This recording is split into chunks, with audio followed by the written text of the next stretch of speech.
नमस्कार दोस्तों, स्वागत है आपका हमारे यूट्यूब चैनल में। उम्मीद है आप सब अच्छे होंगे और आपकी तैयारी अच्छी चल रही होगी। आज हम लेके आए हैं उत्तराखंड की क्लास, जो आपकी आगामी परीक्षाओं की दृष्टि से बहुत महत्वपूर्ण होने वाली है।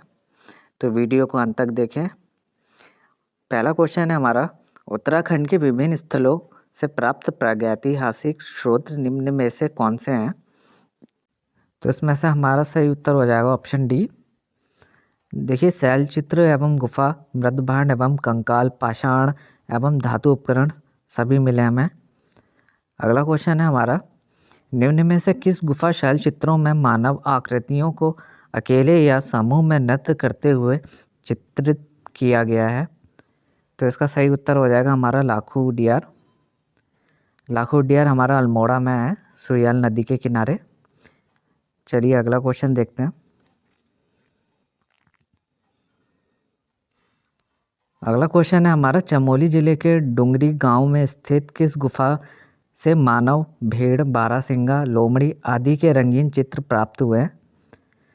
तो ये हमें लाखू उडियार से ही मिले हैं, लाखू गुफा जो अल्मोड़ा में है। अगला क्वेश्चन है हमारा, लोए थाप गुफा शैल चित्र उत्तराखंड के किस जिले में स्थित है? तो ये भी हमारा अल्मोड़ा जिले में स्थित है। अगला क्वेश्चन है हमारा, उत्तराखंड का प्राचीन स्थल कफरकोट। कफरकोट हमारा हो जाएगा अल्मोड़ा में। देखिए दोस्तों, चमोली जिले के डुंगरी गांव में स्थित किस गुफा से मानव, भेड़, बारहसिंगा, लोमड़ी आदि के रंगीन चित्र प्राप्त हुए हैं? तो ये हमें ग्वारख गुफा से प्राप्त हुए हैं, लाखू गुफा से प्राप्त नहीं हुए हैं। चलिए अगला क्वेश्चन देखते हैं। अगला क्वेश्चन है हमारा, उत्तराखंड में योग्य व नृत्य करती हुई मानव आकृतियाँ कहाँ से प्राप्त हुई है? तो उत्तराखंड में हमें नृत्य करती हुई मानव आकृतियाँ ये हमें फलसीमा से प्राप्त हुई हैं। ये फलसीमा हमारा अल्मोड़ा में है। इसकी खोज MP जोशी ने करी थी। अगला क्वेश्चन है हमारा, हल्के सफ़ेद रंग के चित्रित हथियार तथा पशुओं के शैल चित्र उत्तराखंड के किस स्थान से प्राप्त हुए हैं? तो हल्के सफ़ेद रंग के चित्रित हथियार तथा पशुओं के शैल चित्र हमें मलारी गांव चमोली से प्राप्त हुए हैं। देखिए, मलारी गांव से हमें 5.2 kg का सोने का मुखावरण भी प्राप्त हुआ है।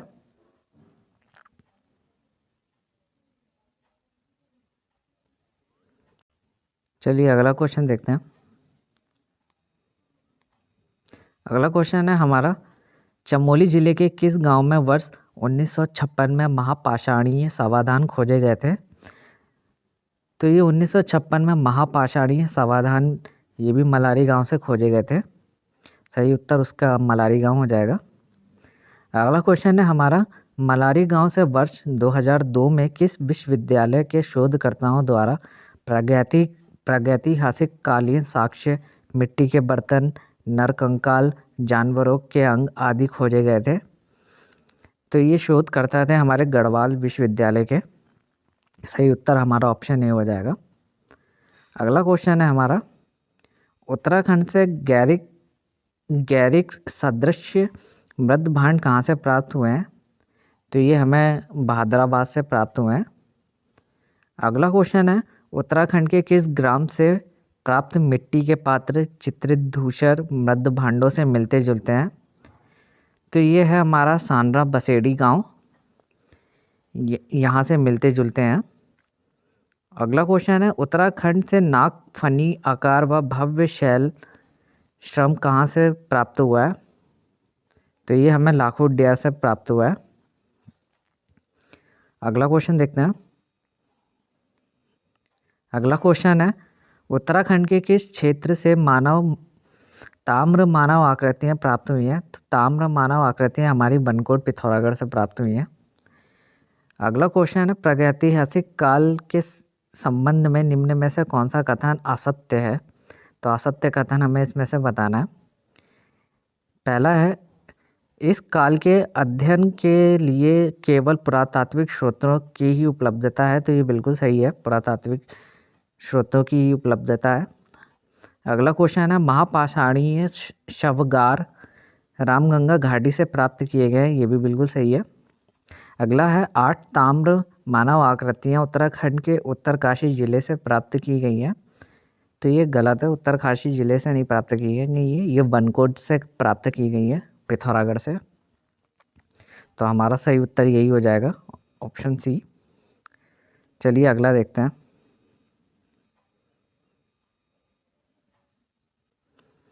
अगला क्वेश्चन है, वह काल जिसके अध्ययन के लिए साहित्य स्रोत उपलब्ध हैं लेकिन उसको अभी तक पढ़ा नहीं जा सका है, क्या कहलाता है? तो वो हमारा अद्यैतिहासिक काल कहलाता है। अगला क्वेश्चन है, उत्तराखंड राज्य का प्रथम उल्लेख निम्न में से किस पौराणिक ग्रंथ में मिलता है? तो ये सबसे पहले उल्लेख हमें ऋग्वेद में मिलता है। चलिए अगला देखते हैं। अगला क्वेश्चन है, उत्तराखंड को वेदों के अतिरिक्त अन्य धार्मिक ग्रंथों में किस नाम से जाना गया है? तो अन्य धार्मिक ग्रंथों में भी पूर्ण भूमि, ऋषि भूमि, पवित्र भूमि, ये सभी से जाना गया है। अगला क्वेश्चन है, उत्तराखंड के लिए उत्तर कुरु शब्द का प्रयोग किस ब्राह्मण ग्रंथ में किया गया है? तो उत्तर कुरु शब्द का प्रयोग हमारा ऐतरेय ब्राह्मण में किया गया है। अगला क्वेश्चन देखते हैं। अगला क्वेश्चन है, पुराणों में उत्तरकाशी के लिए किस शब्द का प्रयोग किया गया है? तो पुराणों में उत्तरकाशी के लिए बाराहाट शब्द का प्रयोग किया गया है।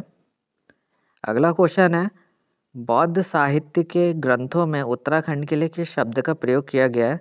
तो बौद्ध साहित्यों में उत्तराखंड के लिए हिमवंत शब्द का प्रयोग किया गया है।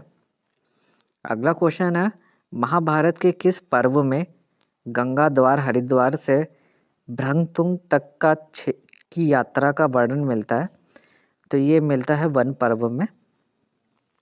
अगला क्वेश्चन है, वैदिक कालीन उत्तराखंड में किस जन का शासन था? तो वैदिक कालीन उत्तराखंड में तित्सु जन का शासन था। अगला क्वेश्चन है,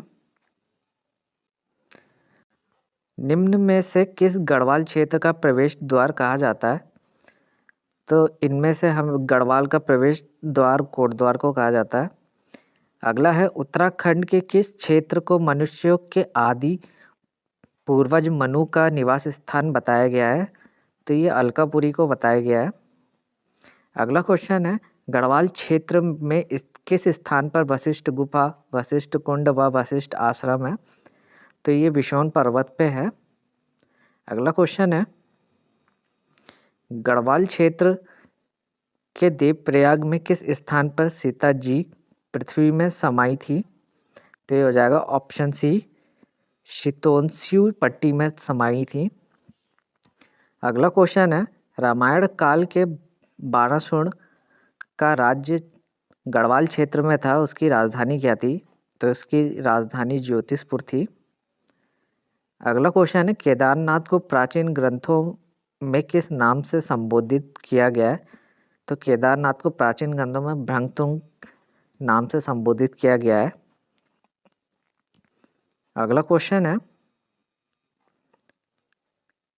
कालिदास ने अभिज्ञान शकुंतलम की रचना पौड़ी स्थित कड़वा आश्रम में की थी, यह किस नदी के तट पर है? तो ये मालिनी नदी के तट पर स्थित है। अगला है, उत्तराखंड के किस नगर को गेरुए रंग की संस्कृति सभ्यता का नगर कहा गया है? तो ये हरिद्वार को कहा गया है। अगला क्वेश्चन है, प्राचीन साहित्य में कुमाऊं क्षेत्र को किस नाम से जाना जाता था? तो ये कुमाऊं क्षेत्र को मानस खंड नाम से जाना जाता था। अगला क्वेश्चन हो जाएगा हमारा, वर्तमान कुमाऊं क्षेत्र का नाम विष्णु के किस अवतार पर माना जाता है? तो ये कूर्मा अवतार पर माना जाता है। अगला क्वेश्चन है और आज का अंतिम प्रश्न भी है, कुमाऊं क्षेत्र के अल्मोड़ा में स्थित किस स्थान से यक्षों के निवास के साक्ष्य मिले हैं? तो ये हमें जाखन देवी मंदिर से मिले हैं। तो दोस्तों ये थी आज की हमारी क्लास। अगर आपको क्लास अच्छी लगी हुई तो वीडियो को लाइक करें, अपने दोस्तों के साथ शेयर करें, और अब आप हमारे नए चैनल पर नए हैं तो चैनल को सब्सक्राइब करें। Thank you.